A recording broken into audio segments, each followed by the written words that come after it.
मोहम्मद रफी साहब के बारे में कुछ कहना। गीतकार गुलशन बावरा रफी साहब के बारे में पूछे जाने पर कहते कि रफी साहब के बारे में कुछ भी कहना सूरज को दिया दिखाना है। सूरज को दिया दिखाने वाली बात है। गुलशन बावरा जिन गीतों के लिए जाने जाते हैं उनमें से सबसे मशहूर गीत वही है जिसे मोहम्मद रफी ने गाया था। मोहब्बत भरी एक नजर चाहिए। ये गीत फिल्म जंजीर का है जिसे मोहम्मद रफी ने लता मंगेशकर के साथ गाया था। जवानी में जवानी के सहारे हो जवान। गुलशन बावरा से जब भी रफी साहब के बारे में पूछा जाता तो वो जंजीर के इसी गाने की रिकॉर्डिंग के हिस्से बताते हैं। एक छोटा सा वाकया बताता हूँ कि फिल्म जंजीर का एक गाना था, दीवाने हैं दीवानों को ना घर जाइए। वैसे तो रफी साहब ने गुलशन बावरा के अनेक गीतों को अपनी आवाज देकर अमर बनाया था। आती होगी याद मेरी, तेरा दिल तो मचल, जीवन भर साथ निभाए, जीवन तो तुमसे दूर रह के।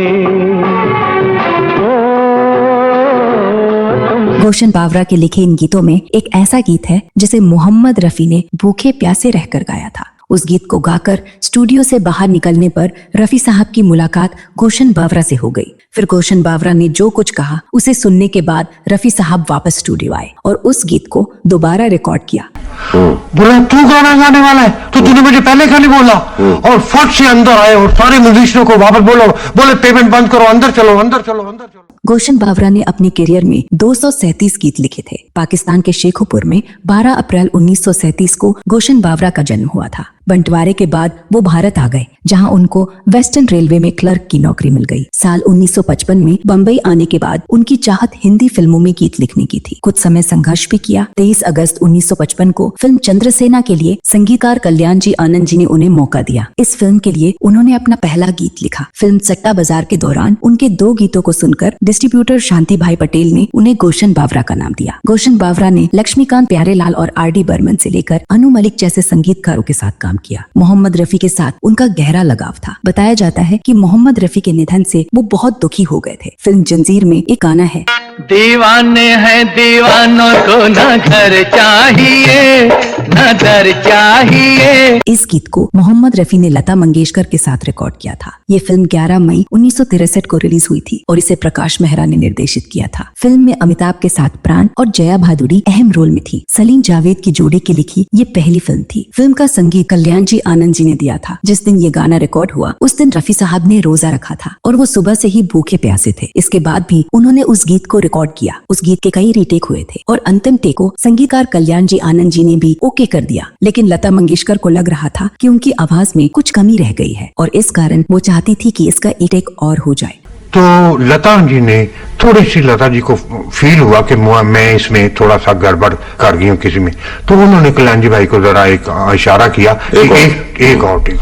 लेकिन रफी साहब भूखे प्यासे होने के कारण घर जाने की जल्दी में थे। वो रिकॉर्डिंग स्टूडियो से निकलकर अपनी गाड़ी में बैठकर जा रहे थे। तभी गुलशन बावरा उनके पास पहुंचे और बोले, सर आपको पता है ये गाना पर्दे पर कौन गाने वाला है? रफी साहब ने कहा, हाँ ये गाना अमिताभ बच्चन पर पिक्चराइज होगा। इस पर गुलशन बावरा ने कहा, अमिताभ बच्चन पर नहीं साहब, ये गाना मुझ पर पिक्चराइज होगा। ये सुनकर रफी साहब चौंक गए और कहा, ये बात पहले क्यों नहीं बताई? हालांकि रफी साहब भूखे प्यासे थे और थके हुए थे। वो अब गाने का कोई रीटेक नहीं करना चाहते थे। लेकिन जैसे ही उनको पता चला कि वो गाना अमिताभ बच्चन पर नहीं गुलशन बावरा पर पिक्चराइज होगा, वैसे ही उनको अपनी गलती का एहसास हुआ, क्योंकि रफी साहब ने उस गाने को अमिताभ बच्चन के अंदाज में गाया था। अपनी गलती का एहसास होने पर वो तुरंत स्टूडियो वापस आए और उस गाने को गुलशन बावरा के अंदाज में रिकॉर्ड कराया। नजर बन गई है जुबान प्यार में, नजर बन गई। रफी साहब ने एक बार फिर इस गाने को रिकॉर्ड किया। इस बार उन्होंने अपनी आवाज में थोड़ा बदलाव किया ताकि वो गाना गुलशन बावरा पर फिट बैठे। रफी साहब की ये खासियत थी कि वो हर गाने को पर्दे पर एक्टिंग करने वाले कलाकार के अंदाज में गाते थे।